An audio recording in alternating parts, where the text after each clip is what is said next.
So good morning children. Let us today discuss about kingdom Animalia. So in the last session you discussed about what is the criteria for classifying the kingdom Animalia, isn't it?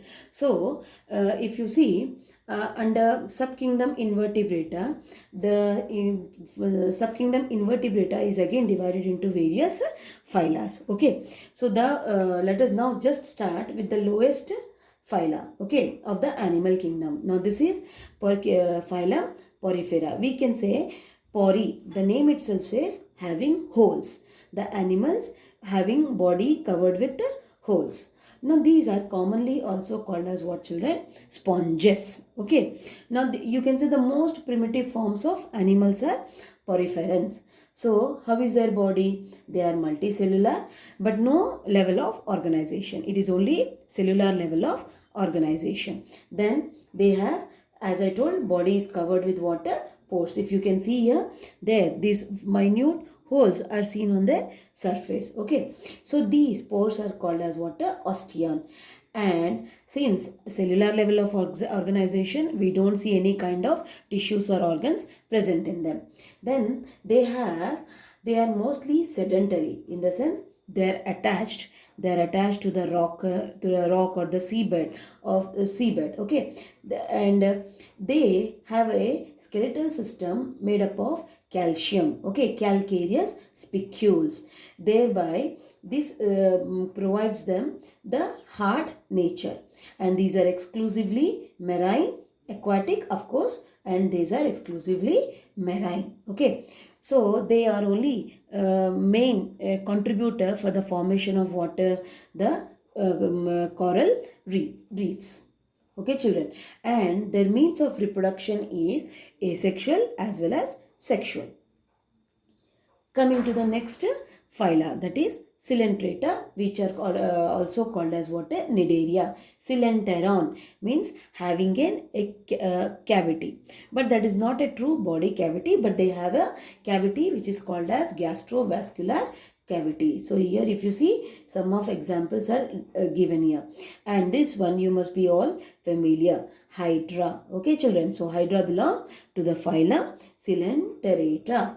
Okay, and then the most poisonous creature on this planet, that is jellyfish, belongs to what?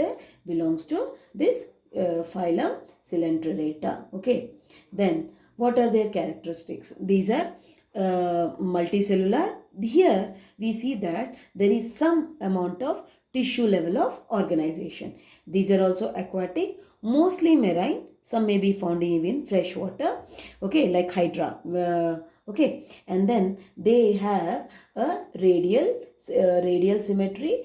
Okay, and they contain a gastrovascular cavity with a mouth. As you see, in case of porifera, there are pores all over the body, but here in case of coelenterata, there is only one opening. Okay, and they are coelomates, as they do not have a true body cavity. Okay, then tissue level of organization, they can be solitary or colonial, that is the coral reefs. Okay, then radial or bilateral symmetry. Clear children? So this is about, and diploblastic. They have only two germ layers. So porifera and coelenterata are diploblastic, having two germ layers. Fine. Now let us move to the next phyla, that is phylum platyhelminthes.